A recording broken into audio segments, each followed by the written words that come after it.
welcome to You Didn't Get the Memo Show. I'm your host, Gloria Bailey Ray.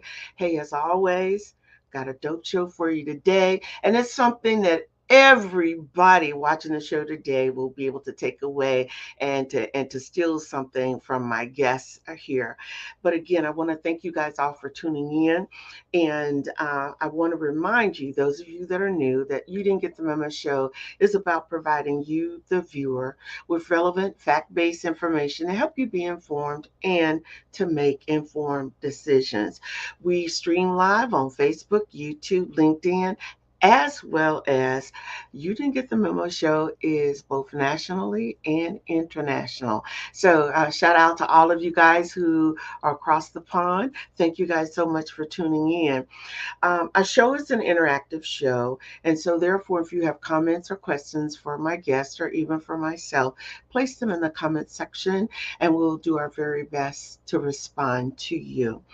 I want to remind all of you guys that on May 1st, my own channel on BTV is airing all of my shows 24/7. So if you want to go and watch, I want to encourage you to download the BTV app, and you can look for the memos, all one word, the memos, and you'll be able to see my shows streaming live. But before we get started, this has been somewhat of a somber past day or two for me. And I'd like to just ask all of you if you would just take 30 seconds to just bow your heads and let's say a prayer for healing, for peace, and condolences for those family members and the community of Buffalo, New York. Just 30 seconds.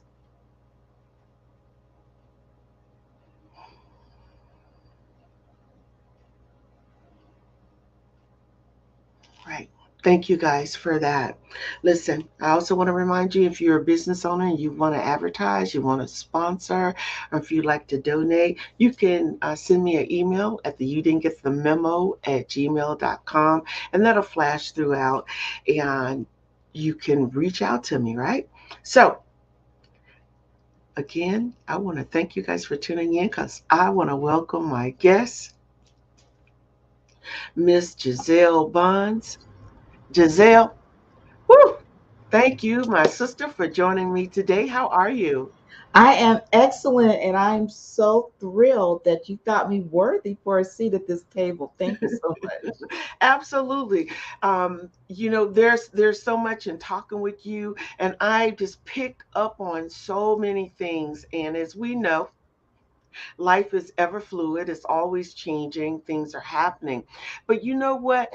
What I like about the fact is that you are a brand visibility strategist, and I want you and we're going to delve into talking about what is that? What does that mean?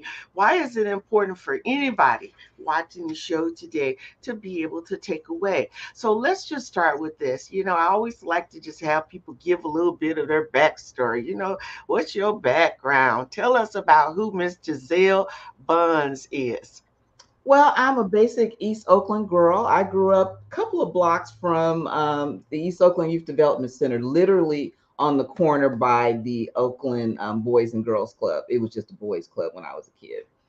I went to San Jose State and I studied advertising, and I was a business minor. And I did corporate for a hot minute, about 2 years, and I had two really difficult corporate racism situations. And the second one was enough for me to say, I don't have to do this. I can start my own business.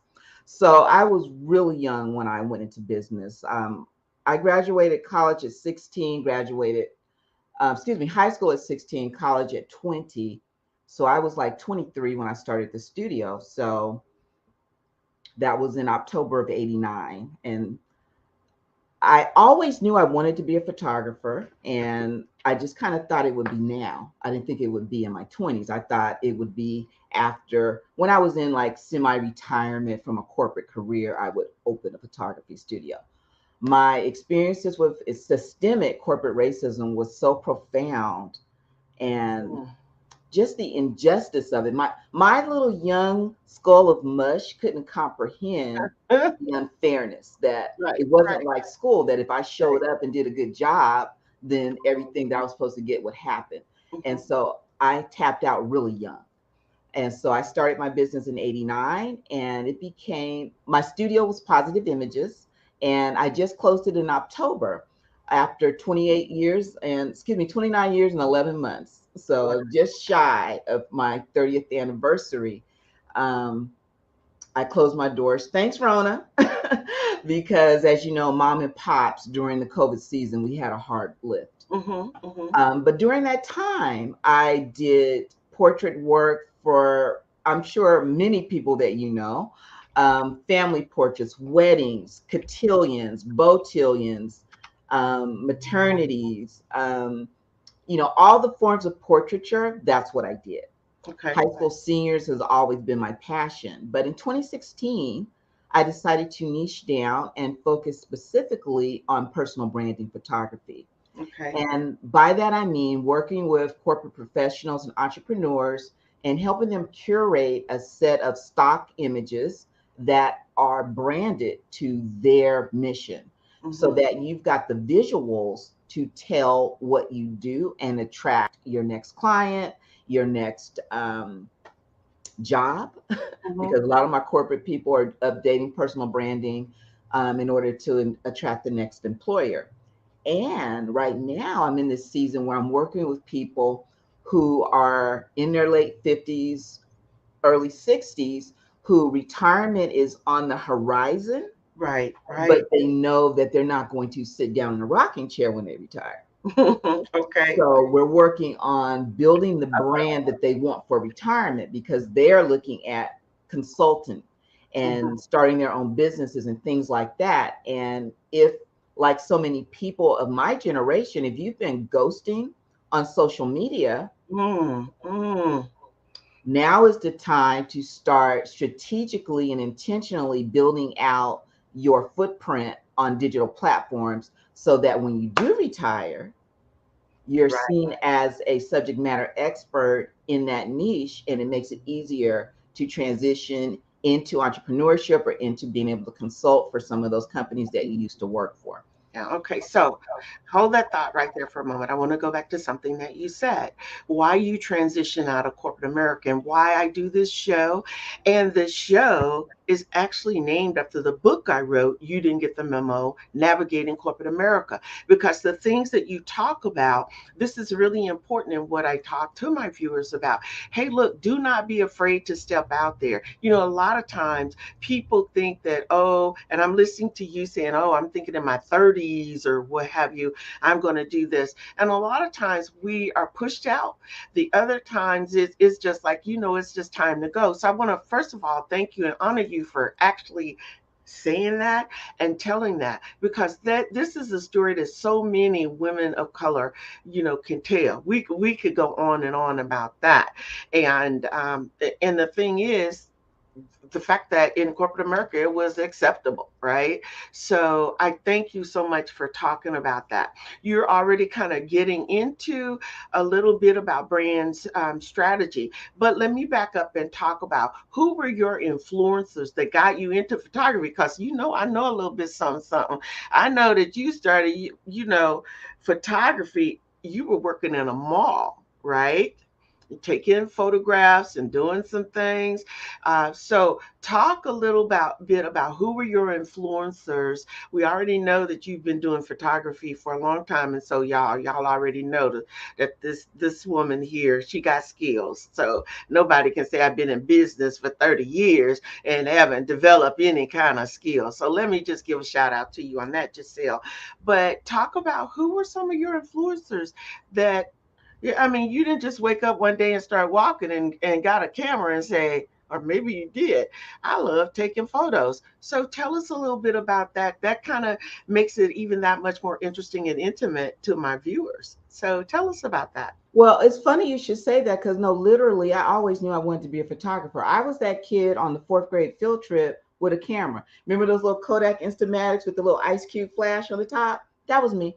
I always knew I wanted to be a photographer. Okay. So what happened was when I was in high school, I went to a studio in the Mission District in San Francisco called Dore Studios, and a woman named Audrey Revelle owned that. And I came out of high school in '82, and at that time, school graduation pictures were basically um, black velvet drapes, just generic. Well, Audrey Revelle, for the most part, single-handedly pioneered what we came to know as glamour photography. So in the early '80s, the fact that she had huge turkey feather boas in every color of the rainbow, that she would do your makeup, put lashes on you, reset your hair, make it bigger because it was the '80s. That was kind of unheard of at that time. And those were the first pictures that affirmed me. Because, you go through K through 11th grade, and the school photographer is clicking that button before you get both cheeks on the stool. And so you get back pictures every year and you think you're a mud duck. And so I got those pictures back from Dore Studio and I went, oh, wow, I'm okay. And from that moment, I knew I wanted to be a high school senior photographer. So that was '82. And '89, I go to visit her and told her I wanted to be a photographer. She took me on a tour of her studio, showed me everything she had added since I had graduated. And at the end, she said, do you have a portfolio? Because my daughter's about to go out on maternity leave. My heart was in my chest. I jump in my car. I drive back to the East Bay, get my book, go back to the Mission. She Right. looks through my book and she looks me dead in the eye and she says, you want your own studio, don't Mm, you? And I deep, said, yeah, I deep. do. Yeah. And she says, I can't afford to train you and have you leave. But you keep doing what you're doing, you're going to be fine. Now, fast forward like 25 years later, I run into Audrey at a trade, one of our professional trade association events. And she's like, oh, honey, how have you been? I haven't seen you in so long. And then she says, aren't you the only studio left in Oakland? And I opened my mouth to argue with her. And then I remembered, no, they moved to Benicia. No, they moved out to Lafayette. So the next morning, when I got to the studio, I opened up the yellow pages, and the only photographers that were in the yellow pages that day with an address, one was in Durant Square, and the other was in Chinatown. It was one of those places where you could do 1 hour film processing and get pictures taken and the whole thing. And I thought, how amazing is it that the woman who told me keep doing what you're doing and you'll be fine was the same person who had to point out to me that I was the last brick and mortar studio in Oakland. Okay. Hey, let me just tell you, what is for you is for you. I know you believe that. I know I believe that. And so when you think about that, and here's the beauty of it. You just kept doing your thing, right? You weren't going around trying to see who your competition was. Oh, how many people are out there? And that's where a lot of us get sidetracked when we're on a trajectory of building our brand, building who we are. We're so busy worrying about all the other stuff. Look, if you're so busy building your own self, you don't have time to look at what anybody else is out there doing or comparing yourself. And that's literally what I am hearing you say. You just kept doing what you're supposed to do. And despite the fact that she told you that she couldn't hire you, but you keep doing what you're doing. And all that did, believe it or not, I'm certain if you look back, that just gave fuel to your fire. You had a light up under your buns. You were like, all right, okay, that's it. I'm gonna keep doing what I'm doing. And that's the beauty of it. And that's the other reason why I think it's really important to have you on the show. And we talk about brand strategy and those kinds of things. But but before we get into that, we're gonna take a really, really quick break. And when we come back, we want to talk about, because you just closed your studio after almost, I'm going to say 30 years. Girl, once you're talking about 11 months, I mean 30 years. All right. But we want to talk about and get into what brand strategy really is as it relates to people who are making this transition out of corporate America and moving into other things. And then for other people who just they may be thinking about it, but I think that you're going to give them some really good tips, and then we're going to also talk about what your specialty is. So we got a number of things I want to be able to cover, but guys, we're going to take a quick break. Pause for the cause. We'll be right back. So don't you guys go anywhere. I am here with the badass Miss Giselle Bonds. All right. Be right back, you guys. Before we celebrate the freedom most Americans have, we must fight for the freedom all Americans deserve. Because all lives can't matter until Black lives matter.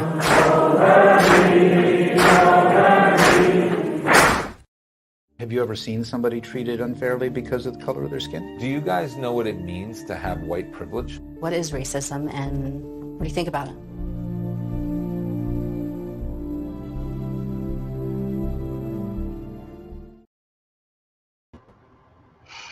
All right, if you guys are just joining us, I am talking with brand um, strategist Miss Giselle Bonds, and we're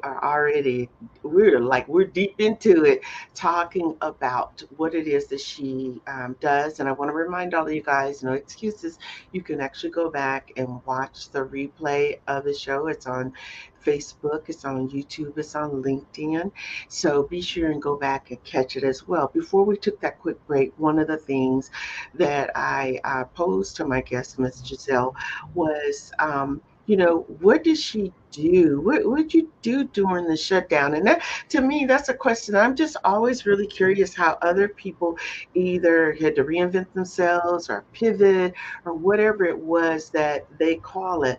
What did you do during the shutdown? Because this is your livelihood, right?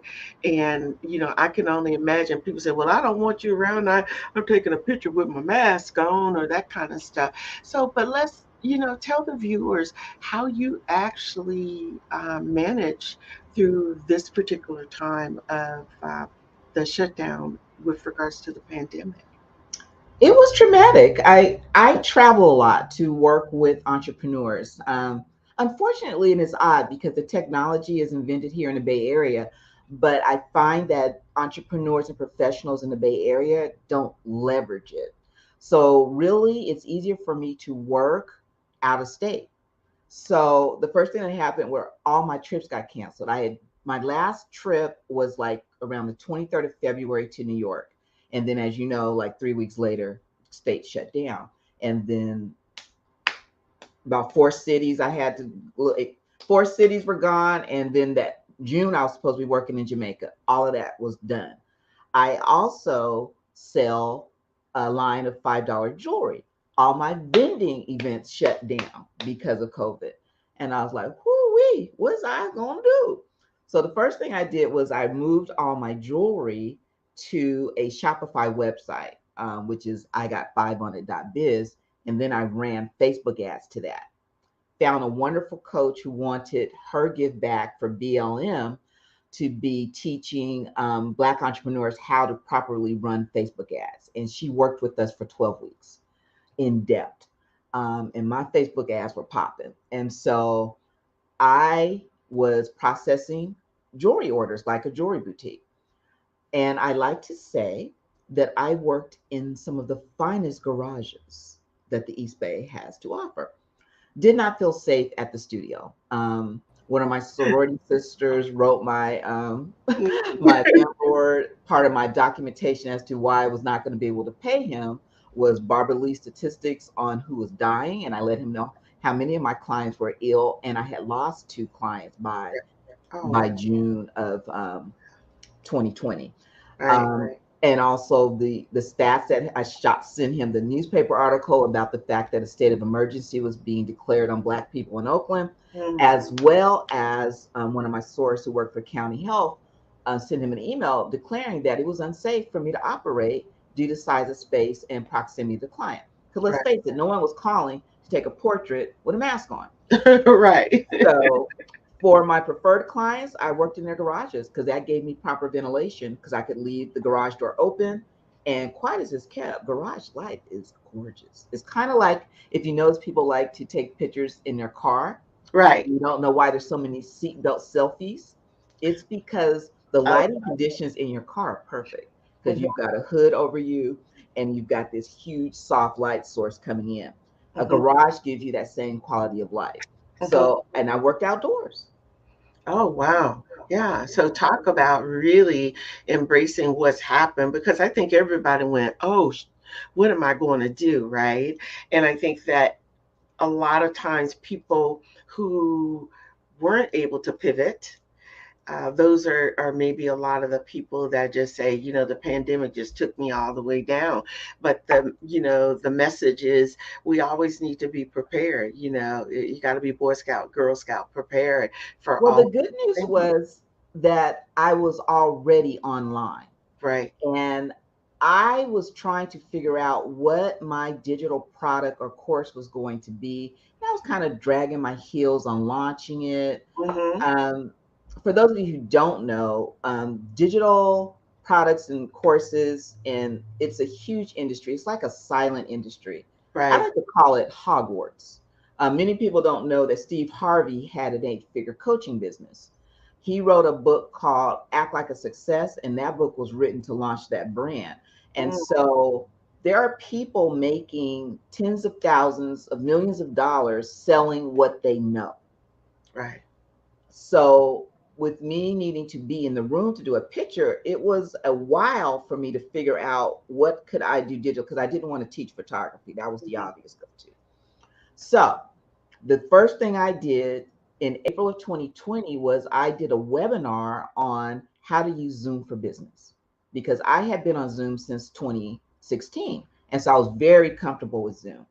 So I did this webinar on how to use Zoom for business where I taught all the deep uses of Zoom, the breakout rooms and how to use it as a lead magnet and how, anyway.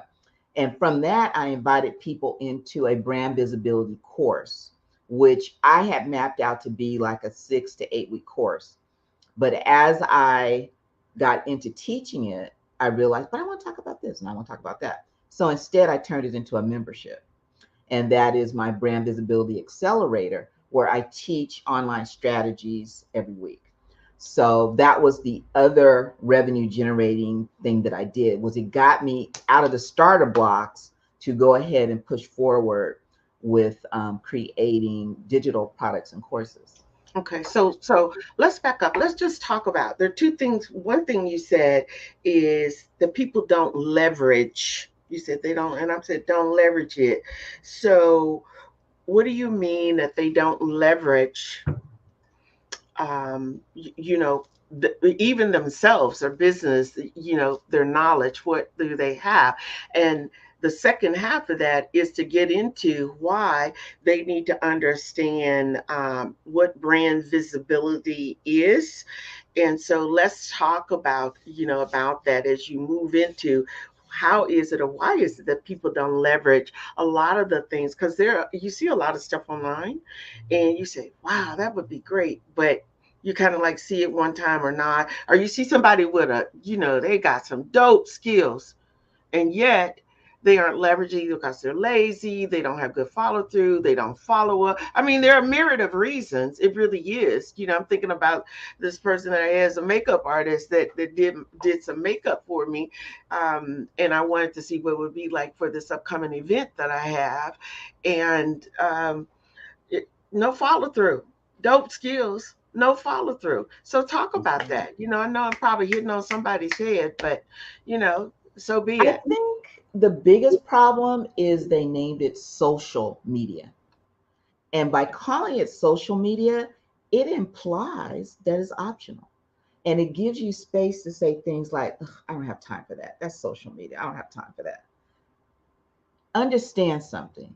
It's 2022. It's not social media, it's business media if you're doing it right. And we, as business owners, traditionally, we think that our clients come from word of mouth.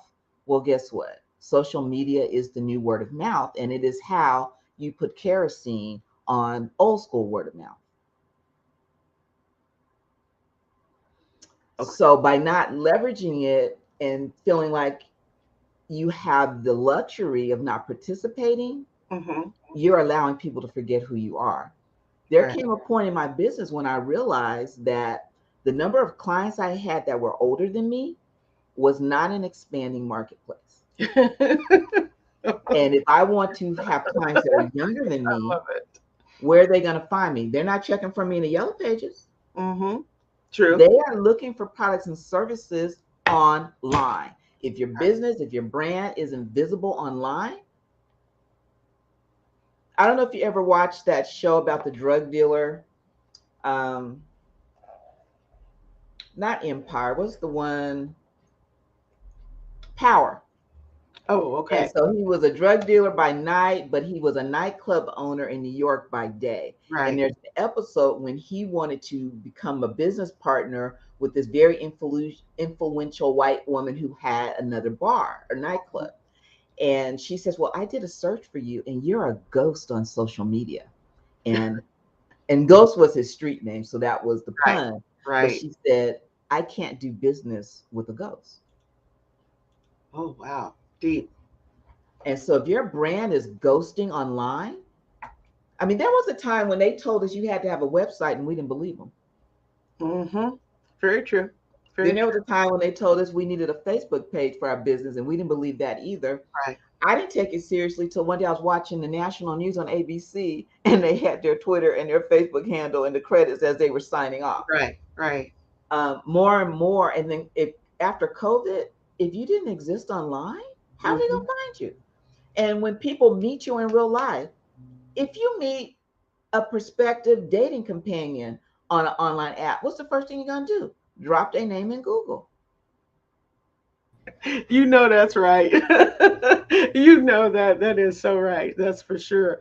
So and we all have brands, mm-hmm. whether we think we do or we don't. The question is, are you controlling the optics of it? Right. Yeah, that's the word, the optics, controlling the optics. So you already talked about, you just kind of keep hitting on all these different points and questions that I have for you. And so when we talk about trends for people, I think you and I had a discussion, or if I recall, about, the formal headshots and that kind of stuff is going away. But what's the trend for people who are looking to actually not be ghosts on, on, like you said, really it's on business media. So when it comes to what you are doing and as a brand visibility strategist, right? So what's that trend look like? What do people really need to know as it relates to, as they're transitioning, whether it's out of corporate America or they're transitioning into just being an entrepreneur, running a business, whatever it is? I know that there are different things that they need to have an awareness around. What would you say to that? Well, it starts with knowing who your ideal client is. Whether that ideal client is a consumer that is purchasing your product or service, or if that ideal client is the next hiring manager that you're trying to get in front of. So the first decision you have to do is have complete clarity about who you are trying to communicate with. Once you know who that is, then you know where to put your messaging. Because if you are looking for people who are over 60 or over 50, you're probably not, the first place you're going to look is probably not TikTok. But maybe you need to be on LinkedIn. So having clarity about who you're communicating, first of all, is most important. Then you have to have clarity about what your message is. Once you know that, then you have to look at the different ways to keep your message in front of them, because you can never allow your ideal client to forget who you are. And people have short attention spans. So for instance, with brand photography, that is what you use to stop the scroll. I mean, we all know that trying to communicate on digital platforms is like trying to talk to a toddler with ADD. So you have to think back to when you were a toddler or a little kid. Did you want the book of all words, or did you want the book with pictures? So your brand photos are what you use to get people to stop scrolling and then pay attention to your messaging. And it cannot be one headshot, because if you're using the same headshot over and over, people just go blind to it. They don't pay attention to it. So that's where having a collection of images that warm up your audience, because creating no like trust factor is extremely important. Mhm. And ultimately, a good set of brand photos is going to start to make people feel like they know you before they meet you. Right, right. And it also gives off something else about yourself, right? People want to know that what's this person like? And I think that those photos actually um, give an individual a sense of who they are. When I went to your website, when I looked at and talked to you, I had a better sense of, here's someone who is, you're outgoing, you're friendly, you just kind of sparkle. And that's also really, really important, at least for me, because, I'm looking for somebody or something that's going to match my personality. And so, therefore, those things that you're talking about, I think it's really important. And this is how photography itself has changed. So, can I just say this? For anybody, you already said if you're using the same photo over and over, and you guys are continuing to think that I just need to have this one little shot up here of myself, that I ain't getting it. All right. And you've already talked about why brand visibility, why it is important. And we're going to come back to that because we're going to actually highlight, those two or three things that people really, really need to know. But also, few more things. I want to talk more, Deb, more about how people can build their brand visibility. So hold that thought. We're going to be right back. We're going to take another really quick break. But, I'm going to give you a chance to kind of, you know, I guess wrap all of that into one. That's a long, it's a long explanation. But we're going to be right back, you guys. Thank you for hanging in here with my awesome guest, Miss Giselle Bonds. We will be right back with you guys. Thank you.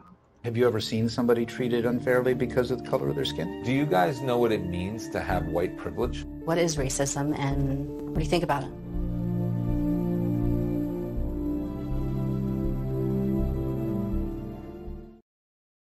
My Shiro doesn't always wear a cape, but she always has time for a hug, a smile, for going the extra mile.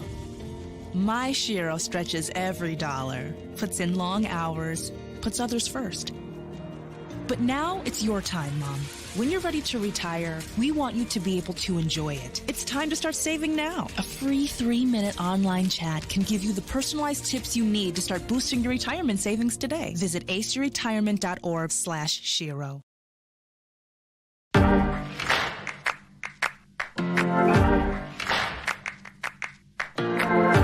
My grandfather was a case in that study. He worked as a firefighter where the Tuskegee Airmen trained.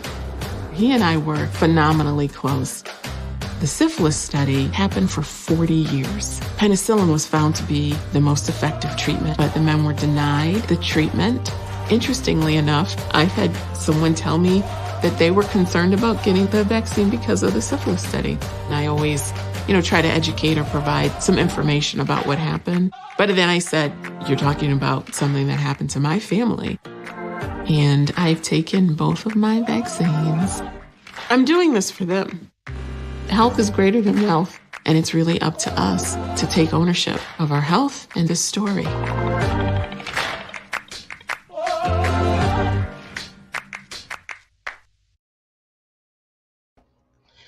All right, if you guys are just joining us, I am talking with my awesome guest, Miss Giselle Bonds, and we are just, oh my gosh, she's just dropping and spouting all kind of stuff. So you guys, I just really and truly, truly hope that you are getting from Miss Giselle, who's a brand visibility strategist, taking all of these things in, because I know I see a lot of you, on, we call it social media, but as she said, we're flipping the script and calling it business media. And that is so true. And even for myself, I'm like, all right, look, I love it when somebody step on my toes and it's applicable to me. So some of those things, I'm like, all right, I got to step up my game. And this is why we do this. So before we went to break, one of the things that I said, I know you've talked about, we've moved around brand strategists and, why brand visibility is important. But also, what is just brand awareness? When we talk about brand awareness, do people know what that is and what that means and how it ties into their brand visibility? I don't know if they do. I mean, in other parts of the country, yeah. In the Bay Area, I don't think it is common. It's not common. Um, and and the thing is, it can be so simple. I've been focusing on being more intentional on LinkedIn lately, and so I use the hashtag on LinkedIn personal branding. So one day I said, let me just go look in the hashtag and see who else is using the hashtag. And I saw this sister, and her pictures were bomb, and I was like, she looks like she should be my client. So I sent her a connection request. And then I noticed that she hosted a monthly mixer on Zoom. So I registered to attend, and then I was put into a gorgeous purple funnel. And by funnel, I mean a marketing funnel, where after I signed up to be an attendee, it let me know she had a Facebook group I can join. It sent me some information about some other things, free lead magnets she had, and everything was branded so beautifully in her brand colors. And then I went to the event, and there were maybe 10 ladies that came to this event, and she had a topic, and she had beautiful slide deck to keep the conversation flowing. And then I was very intentional about sending LinkedIn connection requests to each of the women on the screen. One of the ladies responded immediately and DM'd me, just affirming something I said in the mixer that landed on her heart. And at the end of that, she says, yeah, and I know I need to get brand photos done, but I'm not ready yet. Well, I looked at her location, and she lived in Washington, D.C. And I wrote her back and I said, well, you need to get ready because I'm going to be in Maryland at the end of April. And if you wait till you're ready, it's going to be too late. And by the time you are ready, it'll be time for new photos. Mm-hmm. Right. And she agreed, and we got on a Zoom call. We did her preparation. And not only did I do her brand photo shoot about 3 weeks ago in Maryland, she also registered to attend the entrepreneur workshop that I was partnering with. Mm-hmm. So I got a client, and my branding coach got a client out of that. Right. And that was just from being on social media. I got a client 3,000 miles away. Right. But you said, you know what? You said something earlier on about the fact, even though the Bay Area is supposed to be so forward in their thinking as it relates to technology and all of that, but your business clients that are here in the Bay Area, it ain't happening. You're going to other places, Maryland, DC, Texas, I Georgia. leave for New Jersey Thursday. Yeah. I have a flight Thursday night. And I ever since you had said that, I'm trying to wrap my arms around what do you think it is? Because as much as the Bay Area and a lot of people think that they are, oh, I am it and I am forward, but when you travel to other places, they got it going on. Baby. So what's happening? Because if you depending on making a living, although you've done okay here, but you're like, look, I'm I'm trying to like move on up, right? And you can't do that apparently just being here. And the fact that you travel so much, you travel to all of your clients. So I guess my question is, why do you think that is? What's happening here in the Bay Area that people are do they think that they're so far advanced or are they ahead of the game? Could that be the case? I discovered this in January 2016. I was an early adapter on an app called Periscope. Periscope was the first mobile live streaming application. It is what we think of as Facebook Live now. And so I was on the app in 15, and then they announced they were having Periscope Summit in San Francisco. And I thought, I love this app. What's the worst that can happen? So I registered and I went.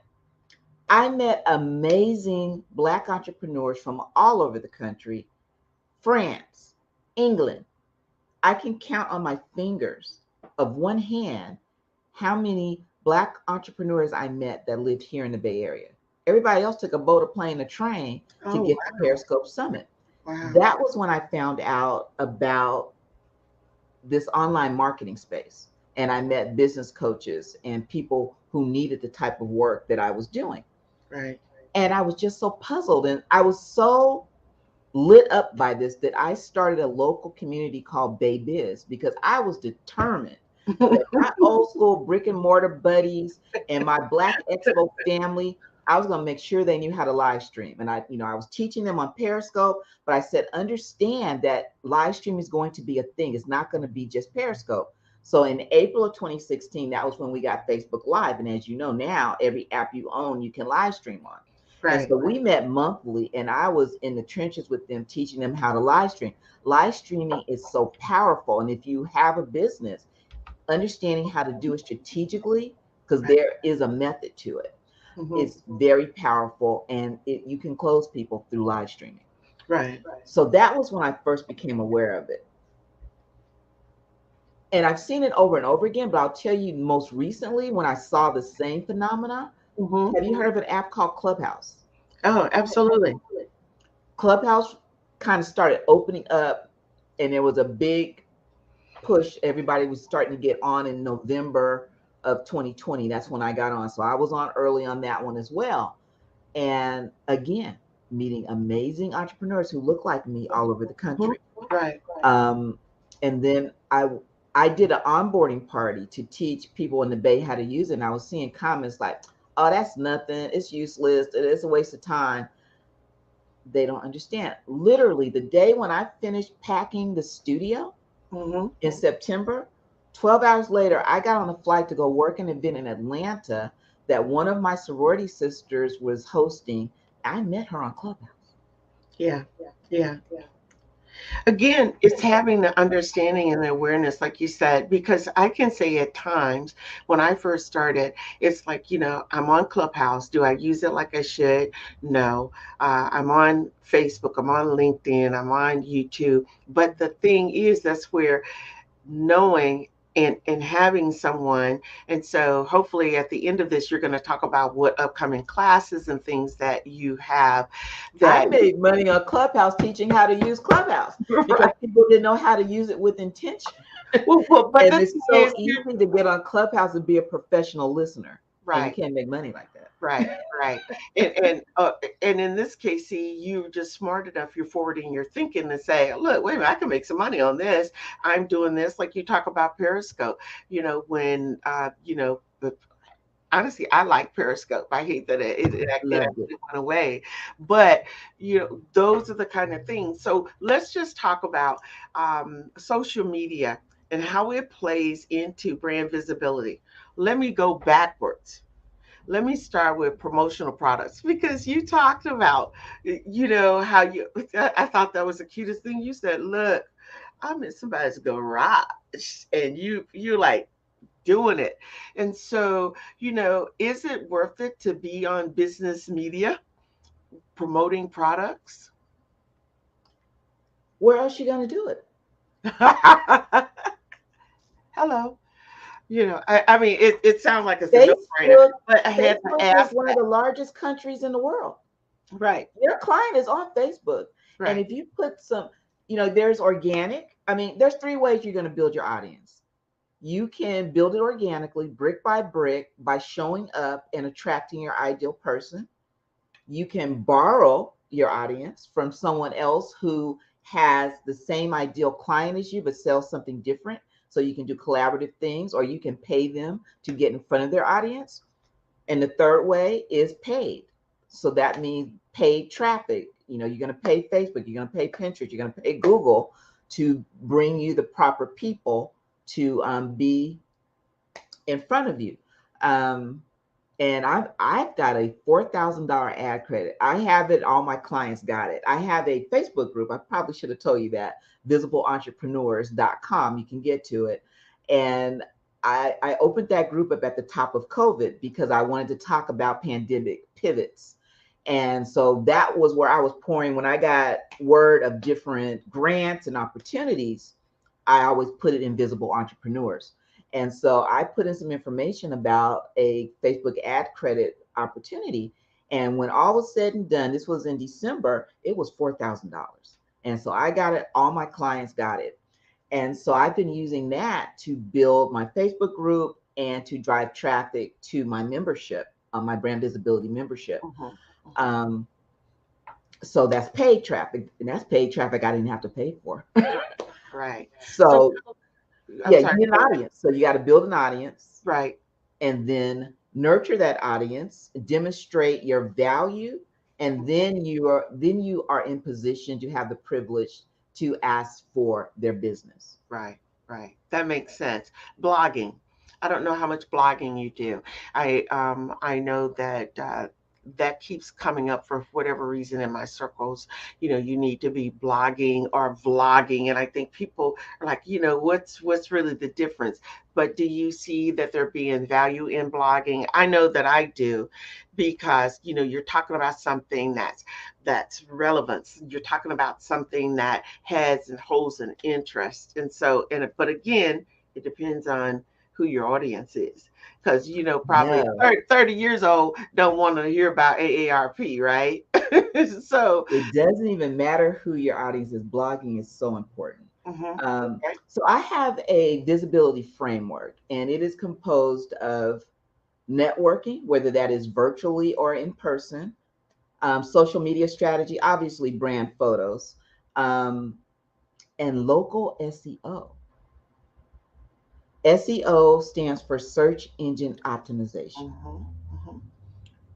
You have to teach Google your name. There was a point, I'm going to say it was around 2011, when I did a search for senior photographer, graduation photography, family portraits in Oakland. Gloria, I wasn't on page 10. There were studios in San Francisco that were pulling up on page 1, and I didn't understand why. And Yeah. so I did a deep dive into what I learned to be local SEO. Mhm. And the main problem was my website was gorgeous, but it was written on a platform called Flash. And remember, the Flash sites were the ones with the images dissolving and the music. It was a lush experience. The problem is the only thing Google can see is that very first page that said click here to enter. Right. Mm, So Google's whole job is to find people the best answer to the question that they're asking. that's right. As an entrepreneur, our job is to be the answer. Right. Right. And to show Google up likes in that fresh first content. page. And to show up in that first search page. Right, but you get to the first page by being the best answer to the question. Right. So Google likes new content. So remember, I talked about we were told we had to have a website. So eventually we all went and got a website. Mhm. Woo, website's done. And then we walked away from it. It's like, got a website, done. So that website sat there, it collected dust. There was never any updates. You know what I'm saying? Yeah. So I feel you. I feel you. blogging is the key, because if you've connected a blog to your website and you're putting fresh content on it, not just fresh content, SEO optimized content Right. on that blog consistently, then when the question gets asked, Google's going to say, oh, this site has a lot of information on that topic, and and it keeps putting more. Let me send the person over there. Mhm. So for me, my blogging strategy was very specific around high school seniors and families. And to this day, if you do a Google search for family portraits in Oakland, high school seniors in Oakland, baby, I'm on page 1, sometimes multiple times, because my content was optimized, my photos in my blogs were optimized. I embedded video from YouTube into my blog post, and I Right. optimized those YouTube videos before I embedded them. And so So and then I optimized my Google for business so that I could be up in the map.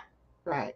Look, so you guys, if you hadn't figured out, listen to Giselle. Y'all probably all need to be like lined up. I keep flashing all of her information because she's just like on it, on it, on it. Okay. So look, I want to get to this because I think that this is important, especially since you talk about you travel. But in terms of what you do, how do you prepare your clients for a session with you? You know, is there some type of questionnaire? Do you try to figure out what kind of images they need? Are there specific questions that you ask of the client before you even start a session? Okay.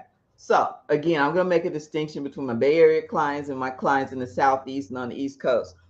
East Coast client, I just did a consult yesterday. I call it a brand impact strategy call. This sister's in New York. She does done for you services for her clients that are creating digital courses. So she's like a whole production team. She knows what she's doing. She knows what she's launching. She knows what ads she's running. We just need to map it out. When my phone rings in the Bay Area, those are more discovery calls.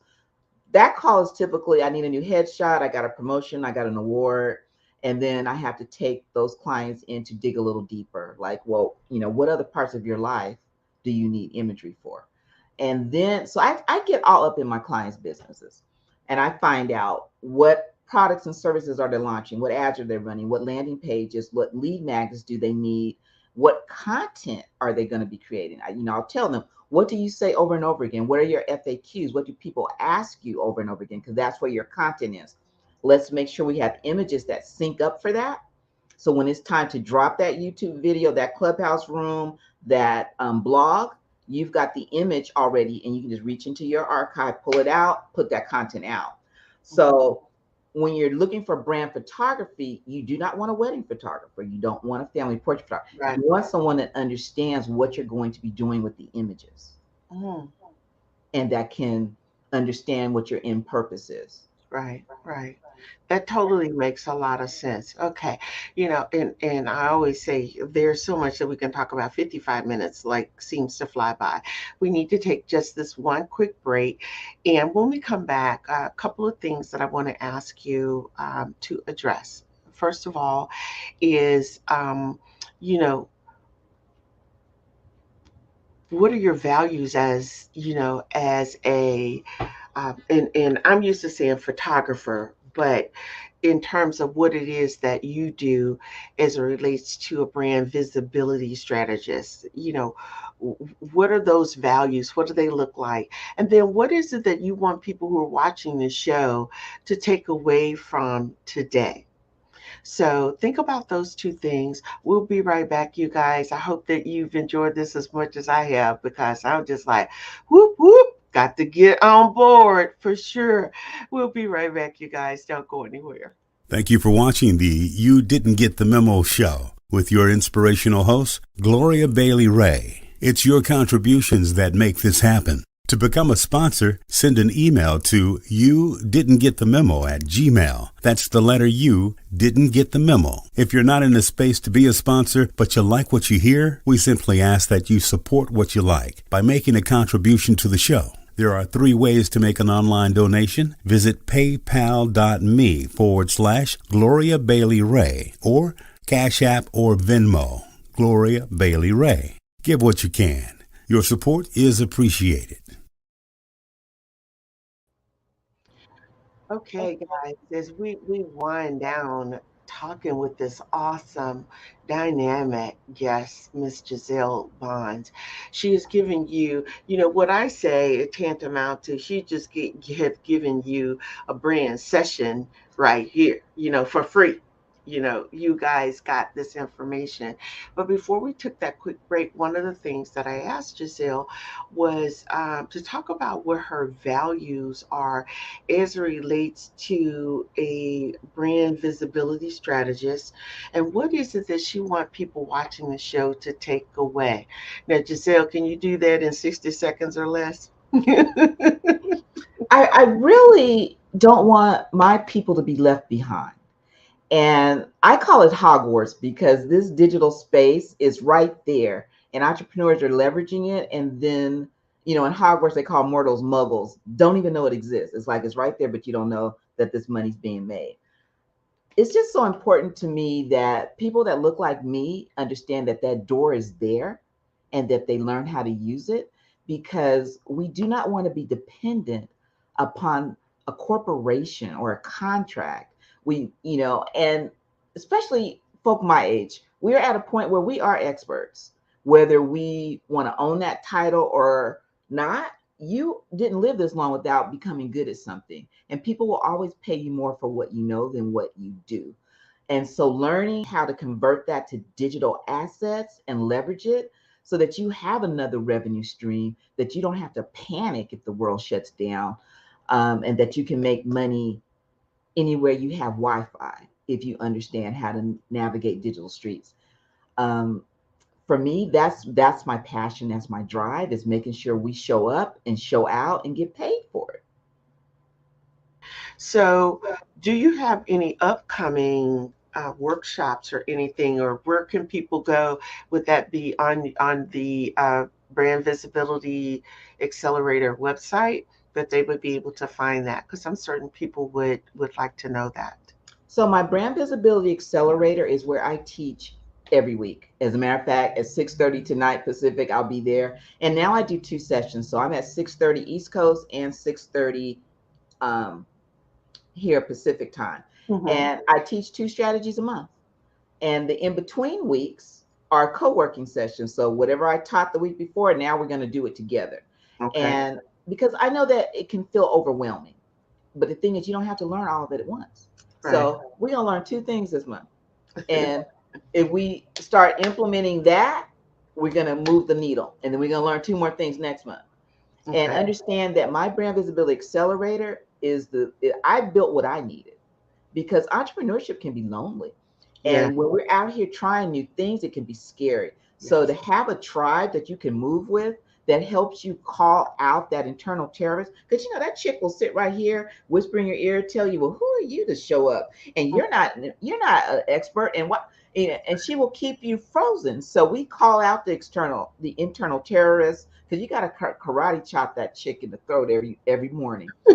And we affirm each other, we figure it out together, and so we move together and we do things together as entrepreneurs. And it's only $47 a month. And so we just keep pushing. And that is how you work with me on an ongoing way for just a little bit of investment, and you keep showing up more and more each time. Right. Absolutely. Well, Giselle, don't you go anywhere. Okay. You hang tight. I want to say to all of you guys that tuned into the show today, as I always say, I'm always so humble and grateful that you did. And thank you for tuning in. I hope that you found the information that was shared here today to be educational, informational, and also inspirational. I know that it really was for me. Be sure and check out the show. If you missed it, you can go back and check us out on Facebook, YouTube, or LinkedIn. Be sure and follow me on all my social media platforms. Mark your calendars for every Tuesday, 5 p.m. for always a great, great show. And I invite you to add You Didn't Get the Memo show to your weekly list of shows that you watch every Tuesday, 5 p.m. Pacific Standard Time. I appreciate all of you guys. You need to know that. I want to thank you for your support. And I want you to be sure, like I said, to be sure and like, follow, share, all of that good stuff. It's really been a blast with Miss Giselle. I love her energy. She has been on point. And as I always say, if you didn't take anything away from today's show, then it's really you who didn't get the memo. Have you thought about becoming a vegan, a vegetarian, or really wanting to know more about it? Listen, next week my show is with Miss Tamika Gardner, and I'm going to tell you, you want to be sure and tune in. Y'all all know that we all have got too much weight. We got all these things that are going on with us, so be sure and tune into this show. I'm going to leave you with this, that the quality of your life is actually determined by the decisions that you make. Until this time next week, I want you to allow perseverance to walk you into your purpose. Have a wonderful week.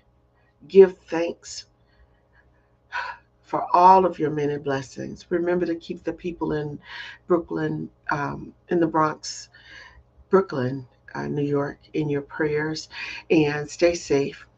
Always remember to pay it forward. Listen, y'all, I'm Gloria Bailey Ray. I'm the host of the You Didn't Get the Memo show. And until this time next week, peace and blessings, guys.